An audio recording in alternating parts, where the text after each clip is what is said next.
নমস্কার, সকলকে English learning চ্যানেলে স্বাগত। আজকের ভিডিওতে আমরা আলোচনা করব কেস বা কারক নিয়ে। তাই তোমরা ভিডিওটা স্কিপ না করে অবশ্যই প্রথম থেকে শেষ অবধি দেখবে। আর যারা চ্যানেলটা প্রথম দেখছো বা চ্যানেলটা এখনো সাবস্ক্রাইব করোনি, তারা অবশ্যই চ্যানেলটা সাবস্ক্রাইব করে পাশে থাকা বেল বাটনটা প্রেস করবে, যাতে পরের ভিডিওগুলো আপলোড করার সাথে সাথে তোমাদের কাছে নোটিফিকেশন পৌঁছে যায়। দেখো, প্রথমে জানবো কেস কাকে বলে, তারপর আলোচনা করব যে কেসের যে টাইপসগুলো আছে, কেসের যে প্রকারভেদগুলো আছে তা নিয়ে ডিটেলস আলোচনা করব। দেখো, কেস কাকে বলে। কেসের বাংলা হলো কারক। একটা সেন্টেন্স বা বাক্যে নাউন বা প্রোনাউনের সাথে অন্যান্য ওয়ার্ডের যে সম্পর্ক, রিলেশন, সেটা কি বলা হয়? কেস বা কারক। আবার বলছি, একটা সেন্টেন্স বা বাক্যে নাউন বা প্রোনাউনের সাথে অন্যান্য ওয়ার্ডের যে রিলেশন, সম্পর্ক, তাকে বলা হয় কেস বা কারক। দেখো, কেসকে আমরা চার ভাগে ভাগ করি। এক নম্বর হচ্ছে নমিনেটিভ কেস, এটাকে অনেকে সাবজেক্টিভ কেসও বলে। তাহলে আবার বলছি, এক নম্বর ভাগ হচ্ছে নমিনেটিভ কেস, এটাকে অনেকে সাবজেক্টিভ কেসও বলে। দু নম্বর ভাগ হচ্ছে অবজেক্টিভ কেস।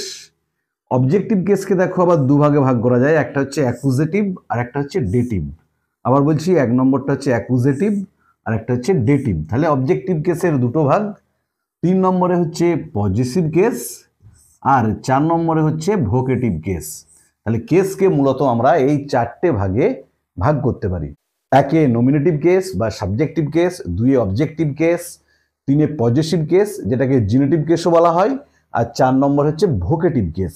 আবার অবজেক্টিভ কেসকে আমরা দুভাগে ভাগ করি, একটা হচ্ছে অ্যাকুজেটিভ আর একটা হচ্ছে ডেটিভ। এরপরেতে আমরা এই যে ভাগগুলো আছে, কেসের টাইপসগুলো আছে, এগুলো নিয়ে ডিটেলস আলোচনা করবো। তাদের ডেফিনেশন কি, বা আমরা কিভাবে চিনবো একটা সেন্টেন্সে যে কোনটা নমিনেটিভ কেস বা কোনটা অবজেক্টিভ কেস, তা নিয়ে ডিটেলসে আলোচনা করব।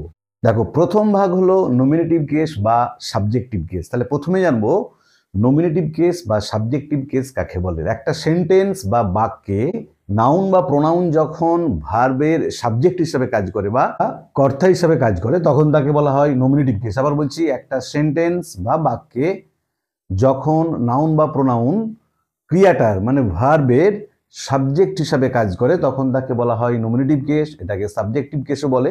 যেমন ধরো বললাম, রাম প্লেজ ফুটবল। দেখো, রাম ফুটবল খেলে। এখানেতে রাম এটা হচ্ছে সাবজেক্ট হিসেবে কাজ করছে। এই রামটা হচ্ছে নমিনেটিভ কেসের এক্সাম্পল, বা এটাকে সাবজেক্টিভ কেসও বলে। বা ধরো বললাম, শি গোজ টু স্কুল, সে বিদ্যালয়ে যায়। দেখো, এখানে শি এটা এই গোজ ভার্বটার সাবজেক্ট হিসেবে কাজ করছে, তাই এখানে শিটা হচ্ছে নমিনেটিভ কেস। বা একটা উদাহরণ দিচ্ছি, দে আর রিডিং ইংলিশ, তারা ইংরাজি পড়ছে। দেখো, এখানে এই রিড ভার্বটার সাবজেক্ট হিসেবে কে কাজ করছে? দে, তাই দেটা হলো নমিনেটিভ কেসের এক্সাম্পল। তাহলে আবার বলছি, একটা সেন্টেন্স বা বাক্যে যখন কোনো নাউন বা প্রোনাউন বাক্যের মধ্যে যে ক্রিয়াটা আছে, ভার্বটা আছে, তার সাবজেক্ট হিসেবে কাজ করবে। দেখো, এই বাক্যে প্লেস ভার্বটার সাবজেক্ট হিসেবে কাজ করেছে রাম, গোজের সাবজেক্ট হিসেবে কাজ করেছে শি, এখানে রিড ভার্বটার সাবজেক্ট হিসেবে কাজ করেছে দে। তাদের বলা হবে নমিনেটিভ কেস বা সাবজেক্টিভ কেস। দেখো, কেসের দ্বিতীয় টাইপ হচ্ছে অবজেক্টিভ কেস। অবজেক্টিভ কেস কাকে বলে না, যখন কোনো নাউন বা প্রোনাউন একটা সেন্টেন্সে ভার্বের অবজেক্ট হিসাবে কাজ করবে, তখন তাকে বলা হবে অবজেক্টিভ কেস। আবার বলছি, যখন কোনো নাউন বা প্রোনাউন একটা সেন্টেন্সে ভার্বের বা ক্রিয়াপদটার অবজেক্ট হিসাবে কাজ করে, তখন তাকে বলা হয় অবজেক্টিভ কেস। যেমন ধরো, হি রিডস ইংলিশ, সে ইংরাজি পড়ে। দেখো, এখানে ইংলিশটা এই রিড ভার্বটার অবজেক্ট হিসাবে কাজ করছে, এই ইংলিশটা হলো অবজেক্টিভ কেস।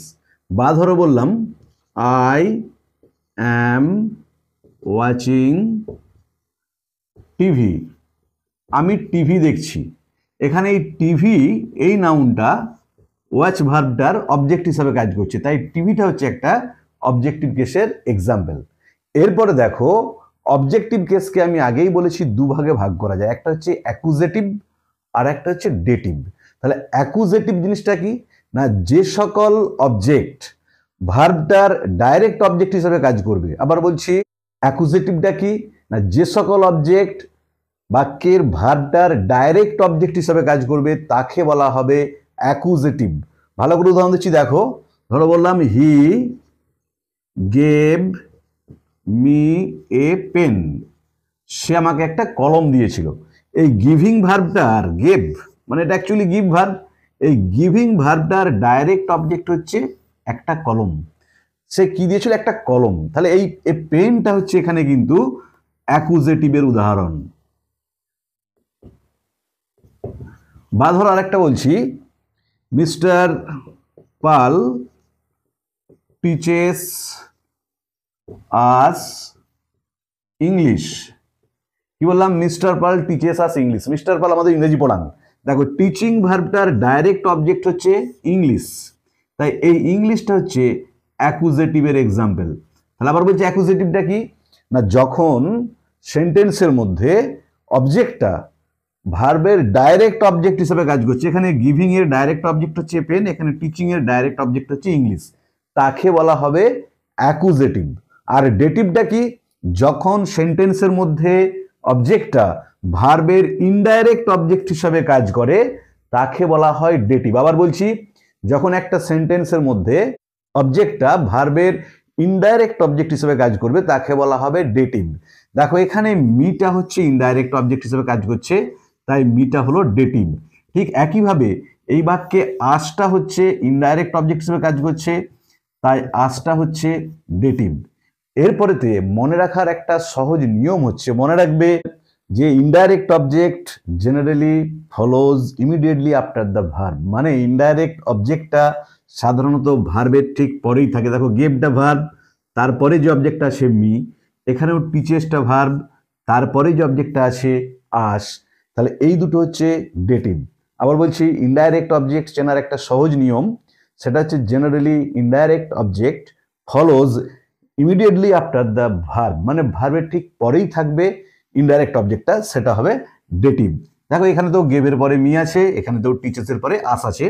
এই বাক্যে মিটা ইনডাইরেক্ট অবজেক্ট বা ডেটিভ, এই বাক্যে আসটা ইনডাইরেক্ট অবজেক্ট বা ডেটিভ কেস, আর এই বাক্যে এ পেনটা ডাইরেক্ট অবজেক্ট বা অ্যাকুজেটিভ কেস, এ বাক্যে ইংলিশটা ডাইরেক্ট অবজেক্ট বা অ্যাকুজেটিভ কেস।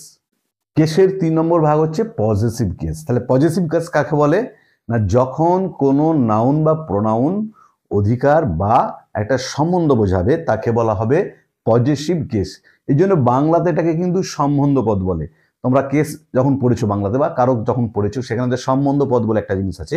তাহলে পজেসিভ কেস কি? আবার বলছি, যখন কোনো নাউন বা প্রোনাউন কোনো অধিকার বা সম্বন্ধ বোঝাবে তখন সেটাকে বলা হবে পজেসিভ কেস। যেমন ধরো বললাম, I went to Mr.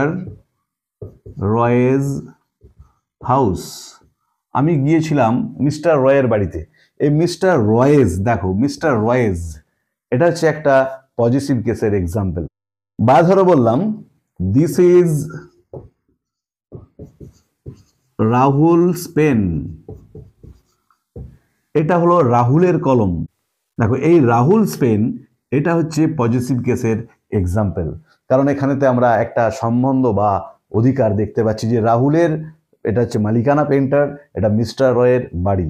তাহলে যখন কোনো নাউন বা প্রোনাউন কোনো সম্বন্ধ বা অধিকার বোঝায় তখন তাকে বলা হয় positive case.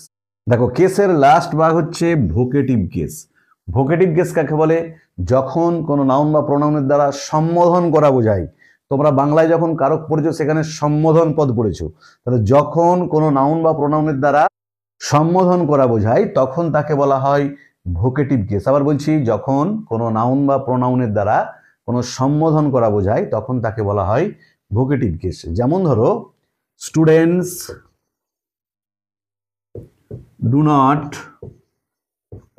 Run in the sun. কি বললাম? স্টুডেন্টস ছাত্রছাত্রীরা do not run in the sun, রোদে দৌড়িও না। এই স্টুডেন্টসটা হচ্ছে ভোকেটিভ কেসের এক্সাম্পল। বা ধরো বললাম, রামু কাম হেয়ার কুইকলি। যে রামু এখানে তাড়াতাড়ি এসো, দেখো এখানে রামুটাকে সম্বোধন করা হচ্ছে, তাই রামুটা হচ্ছে ভোকেটিভ কেসের এক্সাম্পল।